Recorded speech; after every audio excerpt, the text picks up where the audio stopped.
How to save Instagram draft reels to gallery. Hello everyone, welcome to this channel. I'm here to help you out today. So without any delay, let's get started.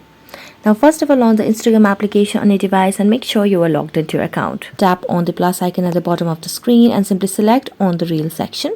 So when you tap on the reel section, you can see the draft option at the top left corner of the screen. So let's tap on drafts and then select on the pencil icon beside the draft that you'd want to download it to your gallery. So let's select on the pencil icon. As you tap on the pencil icon, you can now simply make edit, but we do not have the option to download. So what we're going to do is simply just tap on next and then simply go back again.